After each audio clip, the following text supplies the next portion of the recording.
Hello students, welcome to Karmayogi classes. तो अभी के इस वीडियो में हम लोग क्लास 10th के केमिस्ट्री के पहले चैप्टर जिसका नाम है रासायनिक अभिक्रियाएं एवं समीकरण, इसको हम अंग्रेजी में केमिकल रिएक्शन एंड इक्वेशंस के नाम से जानते हैं। तो इस वीडियो में हम लोग इस चैप्टर के VVI सब्जेक्टिव क्वेश्चन आंसर को करने वाले हैं। दोस्तों, ये वीडियो उन सभी स्टूडेंट्स के लिए काफ़ी इम्पॉर्टेंट है जो अपना बोर्ड एग्ज़ाम 2024 में देने वाले हैं, क्योंकि ये सभी प्रश्न आपके बोर्ड एग्ज़ाम 2024 के क्वेश्चन पेपर में ज़रूर से देखने को मिलेगा।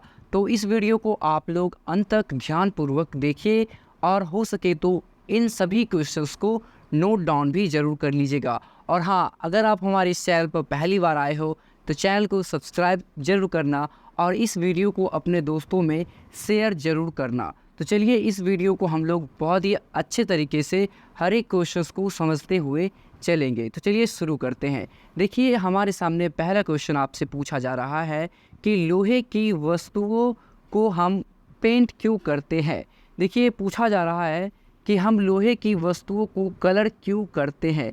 तो आइए इसका सीधा साधा आंसर हम लोग देख लेते हैं। देखिए, कहा जा रहा है कि पेंट करने से लोहे के पदार्थ का ऊपरी भाग छुप जाता है। जब हम इसके ऊपर कलर कर देते हैं तो इसका जो नीचे वाला ये वाला भाग है ये छुप जाता है कलर करने से। वही कह रहा है कि पेंट करने से लोहे के पदार्थ का ऊपरी भाग जो होता है वो छुप जाता है। वह वायु के साथ सीधे संपर्क में नहीं आता है, वो सीधे वायु के साथ संपर्क में नहीं आ पाता है कलर करने से, जिसके कारण उसमें जंग नहीं लगता है। जिस कारण क्या होता है कि उस लोहे की वस्तु में जंग नहीं लगता है। इसलिए पेंट करने से हम लोहे के उस पदार्थ को जंग लगने से बचा सकते हैं।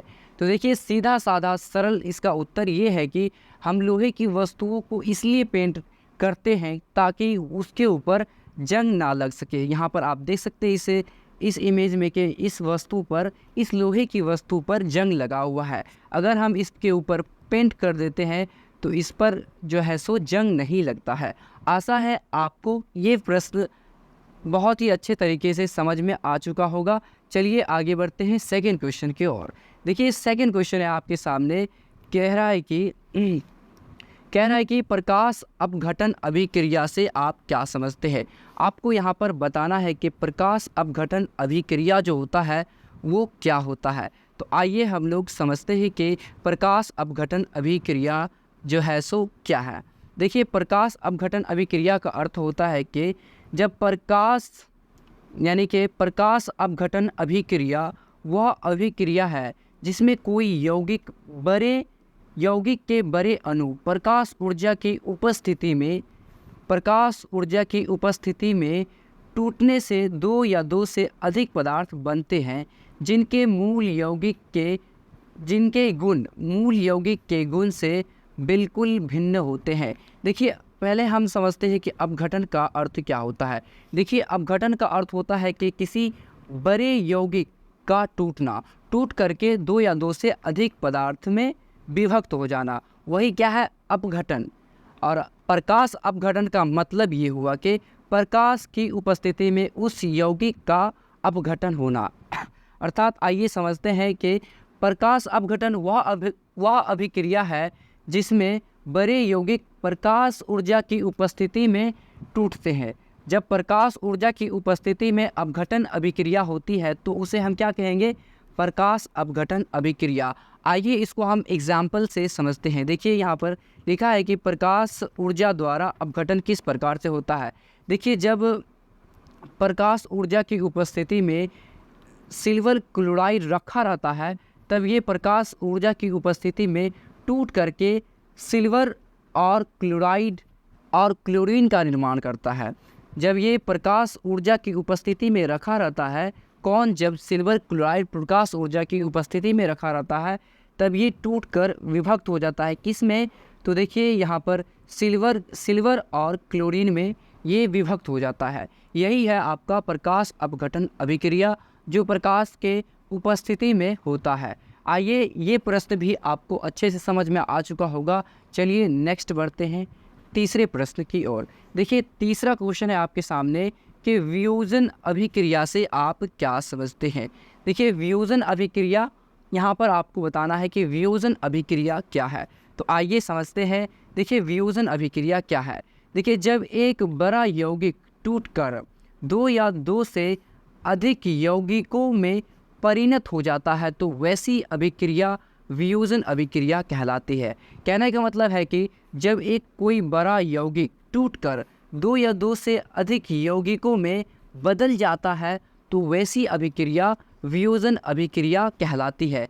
आइए एक एग्जाम्पल से समझते हैं कि क्या है वियोजन अभिक्रिया। यहाँ पर आप देख रहे हैं कि पोटेशियम क्लोरीन ट्राईऑक्साइड जो है वो पोटेशियम क्लोराइड और ऑक्सीजन में टूट करके दो अलग अलग यौगिक का निर्माण कर रही है। यहाँ पर ये क्या है, वियोजन अभिक्रिया का उदाहरण है। जब कोई एक बड़ा यौगिक किसी दो बड़े छोटे छोटे यौगिकों में बदल जाता है तब वही क्या कहलाता है, वियोजन अभिक्रिया, जिसका आपको यहाँ पर एग्जाम्पल भी दिया गया है।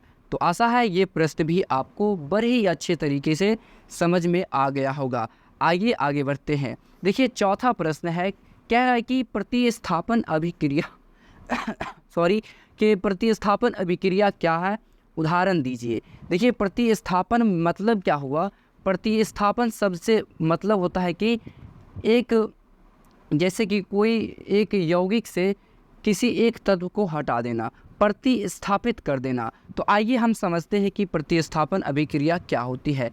देखिए कह रहा है कि वह रासायनिक अभिक्रिया जिसमें अधिक अभिक्रियाशील धातु यानी कि अधिक पावरफुल धातु क्या होता है, अधिक पावरफुल धातु अपने से कम अभिक्रियाशील धातु यानी कम क्रियाशील धातु को यौगिक के विलयन से विस्थापित कर देता है, यानी उसको क्या करता है, भगा देता है। तो उसे हम क्या करते हैं, विस्थापन अभिक्रिया। एग्जाम्पल से समझते हैं, जैसे कि यहाँ पर फेरस यानी लोहा जो है कॉपर सल्फेट के विलयन से अभिक्रिया करता है। जब ये अभिक्रिया करता है तो ये क्या करता है, लोहा जो है सो इस कॉपर को यहाँ से विस्थापित करके फेरस सल्फेट का विलयन बना लेता है और कॉपर का जो है यहाँ से विस्थापित कर देता है। यानी जब कोई अभिक्रियाशील यानी अधिक अभिक्रियाशील धातु अपने से अभिक्रियाशील अभिक्रियाशील धातु के यौगिक के विलयन से अभिक्रिया करता है तो उसे हम क्या करते हैं, प्रतिस्थापित करते हैं, प्रतिस्थापन अभिक्रिया करते हैं, क्योंकि ये जो है ज़्यादा पावरफुल है और ये कॉपर जो है यहाँ पर कम पावरफुल है। तो ये क्या करेगा, इसको विस्थापित कर देता है, इसलिए हम इसको विस्थापन अभिक्रिया के नाम से जानते हैं। आशा है आपको ये प्रश्न भी काफ़ी अच्छे तरीके से समझ में आ चुका होगा। तो चलिए आगे बढ़ते हैं। पांचवा प्रश्न है आपके सामने कि वायु में जलाने से पहले मैग्नीशियम रिबन को साफ़ क्यों किया जाता है। देखिए जब हम वायु में मैग्नीशियम रिबन को जलाते हैं तो उसको हम रेगमाल की सहायता से साफ़ करते हैं। तो ऐसा हम क्यों करते हैं, उसी का रीज़न आपको बताना है। तो आइए इसका भी उत्तर हम देख लेते हैं कि देखिए कह रहा है कि यदि मैग्नीशियम रिबन नम वायु के संपर्क में रहता है, जब मैग्नीशियम वायु के संपर्क में रहता है तो उस पर जो है सो सफ़ेद रंग की मैग्नीशियम ऑक्साइड यानी MgO की जो है एक परत जम जाती है।